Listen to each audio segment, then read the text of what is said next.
নমস্কার বন্ধুরা, আপনারা সবাই দেখছেন সরকারি সংবাদ ইউটিউব চ্যানেল। বন্ধুরা, যদি আপনার নিজের ব্যাংকের অ্যাকাউন্ট থাকে তাহলে কিন্তু আপনার জন্য একটা দারুণ খুশির সংবাদ অপেক্ষা করতেছে। হ্যাঁ বন্ধুরা, মোদী সরকার কিন্তু আবারও 36,000 টাকা দিচ্ছে সমস্ত ভারতীয় নাগরিকের ব্যাংকের অ্যাকাউন্টে। যেমনটা আমি ভালো মতোই জানি যে লকডাউনের সময় কিন্তু মোদী সরকার সবার ব্যাংকের অ্যাকাউন্টে 500 টাকার একটা কিস্তি 3 মাস পর্যন্ত দিতেছিল। আর বন্ধুরা, আবারও কিন্তু 36,000 টাকার একটা কিস্তি মোদী সরকার সবার অ্যাকাউন্টে দিতেছে। এটার রেজিস্ট্রেশন ফর্ম কিন্তু অলরেডি বেরিয়ে গেছে, আর এখনো পর্যন্ত 65 লক্ষ মানুষ এই ফর্মে রেজিস্ট্রেশন করেছে। বন্ধুরা, এই টাকাটা কিন্তু প্রত্যেকের ব্যাংকের অ্যাকাউন্টে পাঠিয়ে দেওয়া হবে। এখানে পুরুষ হোক বা মহিলা হোক, যদি তাদের জনধন অ্যাকাউন্ট থাকে তাহলে কিন্তু তাদের ব্যাংকের অ্যাকাউন্টে 36,000 টাকার এই কিস্তিটা পাঠিয়ে দেওয়া হবে।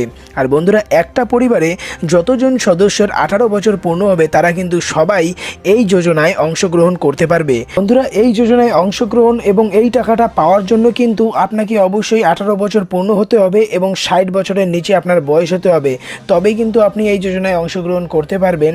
আর আপনার পরিবারে যতজন সদস্য এই বয়সের মাঝামাঝি আছে তারা কিন্তু সবাই অংশগ্রহণ করতে পারবে। সবার ব্যাংকের অ্যাকাউন্টেই কিন্তু এই টাকাটা পাঠিয়ে দেওয়া হবে। আর অবশ্যই এই যোজনায় টাকা পাওয়ার জন্য কিন্তু আবশ্যিক যে আপনার নামে একটা জনধন অ্যাকাউন্ট থাকতে হবে। বন্ধুরা, পুরুষ হোক বা মহিলা হোক, তারা কিন্তু সবাই জনধন অ্যাকাউন্ট বানাতে পারবে। আর এই কথাটা মোদী সরকার কিন্তু পরিষ্কার করেই জানিয়ে দিয়েছে। আর বন্ধুরা, আপনার জনধন অ্যাকাউন্টে অবশ্যই আপনার সিম নাম্বারটা লিঙ্ক করে নেবেন। তার কারণ সিম নাম্বার লিঙ্ক না থাকলে কিন্তু অনেক সময় এই টাকাটা বাদ যায়, কারো ব্যাংকের অ্যাকাউন্টে ঢোকে না। তো অবশ্যই সিম নাম্বার লিঙ্ক করতে ভুলবেন না। বন্ধুরা, আপনাদের কাছে একটাই অনুরোধ যে আপনারা ভিডিওটাকে কিন্তু সম্পূর্ণ দেখবেন।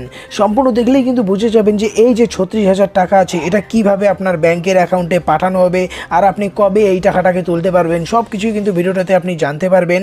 তো অবশ্যই ভিডিওটাকে সম্পূর্ণ দেখবেন। আর যদি আপনি এই টাকাটা নিজেদের ব্যাংকের অ্যাকাউন্টে পেতে চান তো বন্ধুরা, সবার আগে কিন্তু ভিডিওটাকে লাইক করবেন, তারপর লাল রঙের সাবস্ক্রাইব বাটনে ক্লিক করে বেল নোটিফিকেশনটা অল করে দেবেন। যেমনটা আপনারা এই সংবাদ মাধ্যমে দেখতেই পারছেন যে প্রধানমন্ত্রী কিন্তু 36,000 টাকা সবার ব্যাংকের অ্যাকাউন্টে দিতে চলেছে। এবার আসুন জেনে নেই এটা বিস্তারিতভাবে যে কিভাবে আপনার অ্যাকাউন্টে ঢুকবে। দেশ জুড়ে সাফাই কর্মী, বাড়ির পরিচারিকা, রিক্সা চালক, ধোপার মতো অসংগঠিত যে কর্মী ক্ষেত্রটা আছে সেটাতে কিন্তু প্রধানমন্ত্রী শ্রমযোগী মানধন যোজনা শুরু করে দিয়েছে।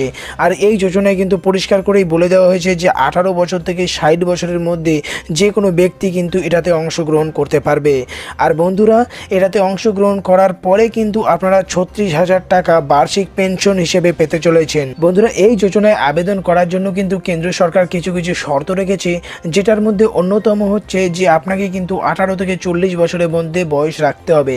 আর এর পাশাপাশি আপনাকে এটাও খেয়াল রাখতে হবে যাতে আপনার মাসিক ইনকাম 15,000 টাকার বেশি না হয়। বেশি হলেই কিন্তু আপনার সমস্ত ফর্মটা বাতিল হয়ে যাবে। আর বন্ধুরা, এখানে আরও বলা হয় যে আপনি এটাই আবেদন করতে পারবেন আপনার পাশাপাশি যে কোনো কম্পিউটার সেন্টার বা আপনার LICর যে ব্রাঞ্চ অফিস আছে সেখানে গিয়েও কিন্তু আপনি আবেদন করতে পারবেন। বন্ধুরা, এবার কথা হচ্ছে যে এই যোজনায় অংশগ্রহণ করার জন্য আপনার কি কাগজপত্র থাকতে হবে। বন্ধুরা, কিচ্ছু না, আপনার শুধু আধার কার্ড লাগবে। এরই সাথে আপনার যে জনধন অ্যাকাউন্টটা থাকবে সেটার অ্যাকাউন্ট নাম্বার, তার সাথে IFSC কোড লাগবে। আর জনধন অ্যাকাউন্টে যে মোবাইল নম্বরটা দেবেন সেই মোবাইল নম্বরটা সঙ্গে নিয়ে গিয়ে যে কোনো কম্পিউটারের দোকানে গিয়ে বললেই কিন্তু আপনার আবেদনটা ওরা করে দেবে। আর বন্ধুরা, এখানে আরও বলা হয় যে এই যোজনা অনুযায়ী আপনাকে প্রিমিয়াম দিতে হবে। প্রিমিয়ামটা কি? যদি আপনার 18 বছর বয়স হয় তাহলে কিন্তু আপনাকে প্রতি মাসে 55 টাকা করে শুধু আপনার ব্যাংকের অ্যাকাউন্টে রাখতে হবে। আর ঠিক একই সময় সরকারও আপনার অ্যাকাউন্টে 55 টাকা জমা করবে। তার মানে আপনার এক মাসে আপনার অ্যাকাউন্টে 110 টাকা জমলো। এভাবে 29 বছর বয়সে আপনাকে 100 টাকা জমা রাখতে হবে, সরকার থেকে 100 টাকা 200 টাকা হলো। আর এভাবে যদি 40 বছর হয় আপনি আবেদন করেন তাহলে আপনাকে 200 টাকা জমা করতে হবে, যেখানে সরকার থেকে আরও 200 টাকা দেবে। তার মানে প্রতি মাসে আপনার অ্যাকাউন্টে 400 টাকা করে জমবে। আর বন্ধুরা, এইভাবে যখন আপনার 60 বছর পূর্ণ হবে এরপরে কিন্তু আপনার জনধন অ্যাকাউন্ট থেকেই কিন্তু আপনাকে প্রতি বছর 36,000 টাকার একটা কিস্তি আপনার অ্যাকাউন্ট থেকে আপনি তুলতে পারবেন।